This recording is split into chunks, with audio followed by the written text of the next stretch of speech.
Hello बच्चों, चलिए प्रश्न को पढ़ते हैं। श्रवण की प्रक्रिया पर संक्षिप्त टिप्पणी दीजिए। इस प्रश्न में हमें श्रवण की प्रक्रिया पे जो है संक्षिप्त टिप्पणी लिखना है। तो आइए इस प्रश्न का जो है हल देखते हैं। तो सबसे पहले हम बात करेंगे इस प्रश्न में मुख्य अवधारणा की। मुख्य अवधारणा जो है इस प्रश्न में हमारा हो जाएगा यहाँ पे कर्ण। कर्ण यानी कि कान। तो हम जानते हैं जो हमारे कान हैं मुख्यतः इनका काम होता है सुनना। ये क्या होते हैं? सुनने के लिए बने हुए हैं। और कह सकते हैं श्रवण की प्रक्रिया जो है हमारे कर्ण द्वारा यानी कि कान द्वारा होता है। तो अगर हम बात करें इसका प्राथमिक कार्य क्या होता है, पहला कार्य ये होता है कि शरीर का जो है यहाँ पे स्थैतिक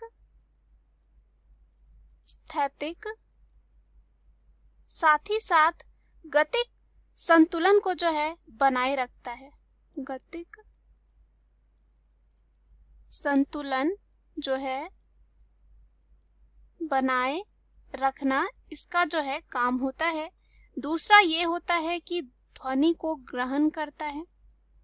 ध्वनि को जो है यहाँ पे ग्रहण करता है और कह सकते हैं कि इसके द्वारा जो है श्रवण क्रिया होती है।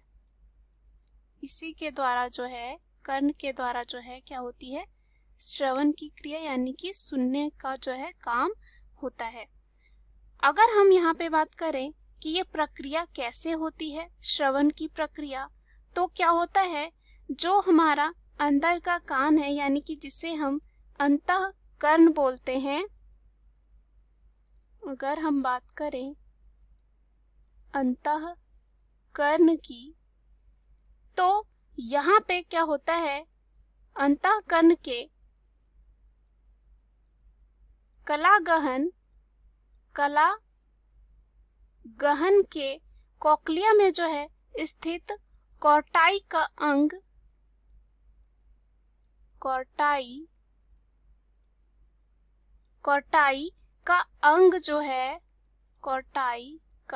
अंग जो होता है वो ध्वनि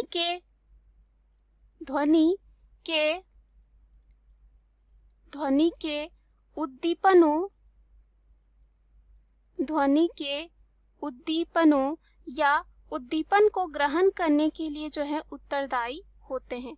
और श्रवण क्रिया में जो है कान द्वारा एक विशेष आवृत्ति की जो है ध्वनि कंपनों को ग्रहण करके कोर्टाई के अंग में जो है स्थित यहाँ पे संवेदी कोशिकाओं तक जो है भेज दिया जाता है। संवेदी कोशिकाओं तक जो है भेजा जाता है। उसके बाद संवेदी कोशिकाएं इन तरंगों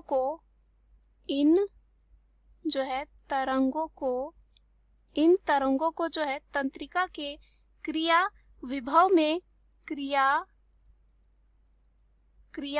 में जो है बदल देते हैं और मस्तिष्क के ध्वनि वलकुट सुनने का कार्य करता है। मस्तिष्क का कौन सा हिस्सा? तो यहाँ पे जो ध्वनि वलकुट होता है वो सुनने का कार्य करता है। और मनुष्य का कर्ण जो होता है 16 से लेकर यहाँ पे कह सकते हैं 20,000 जो है 20,000 चक्र प्रति जो है सेकंड की ध्वनि तरंगों को ग्रहण कर सकता है। और जो बाहर का कान होता है उसमें पल्लव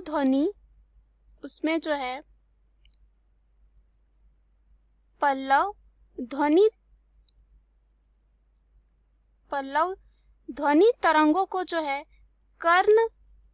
कर्ण कुहर में भेज देता है। कहाँ? कर्ण कुहर में जो है भेज देता है। उसके बाद क्या होता है कि ध्वनि तरंगे जो है कर्ण पटह में कंपन उत्पन्न करती है। कहाँ पे? कर्ण पटह पर। कर्ण पटह पे क्या करती हैं उत्पन्न? यहाँ पे ध्वनि तरंगे जो हैं कर्ण पटह में कंपन उत्पन्न करती है।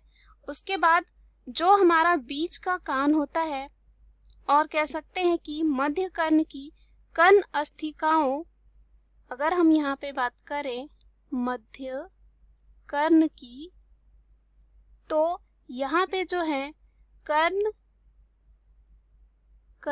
अस्थिकाओं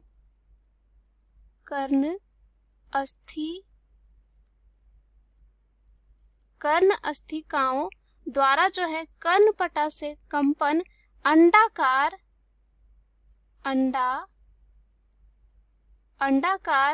ग्वाच में, अंडाकार ग्वाच के ऊपर जो है मुड़ी झिल्ली पर पहुंचते हैं। कहाँ पहुंचते हैं? मुड़ी हुई झिल्ली पर पहुंचते हैं।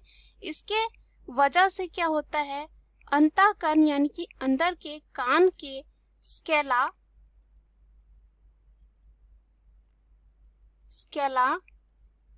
वेस्टिबुली जो होता है, वेस्टिबुली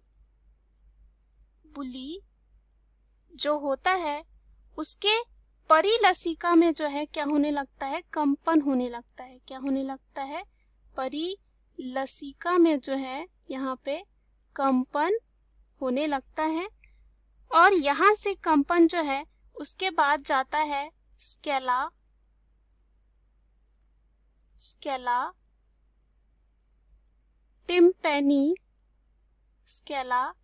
टिम्पैनी के परिलसिका में पहुंचते हैं। और उसके बाद यहाँ पे क्या होता है, एक यहाँ पे रीजनर्स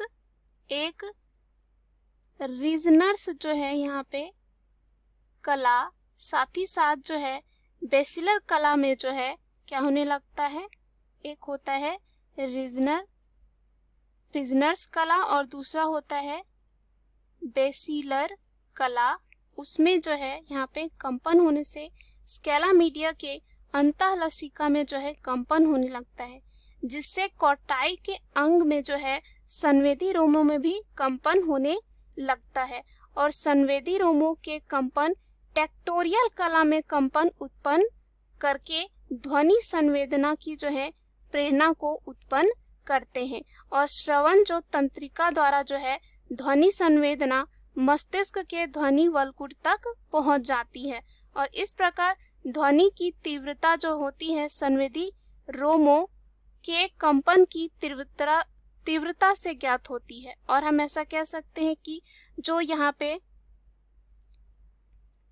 ध्वनि तरंगों के कंपन जो है, यहाँ पे कंपन जो है यहाँ पे वो वृत्ताकार गवाच की झिल्ली से टकराकर जो है क्या हो जाते हैं, खत्म हो जाते हैं। और इस प्रकार जो है श्रवण की प्रक्रिया जो है समाप्त होती है। मुख्य अवधारणा के आधार पर हमने ये सिद्ध कर लिया है कि श्रवण की प्रक्रिया किस प्रकार होती है। आशा करती हूँ यह उत्तर आपको समझ में आया होगा। धन्यवाद।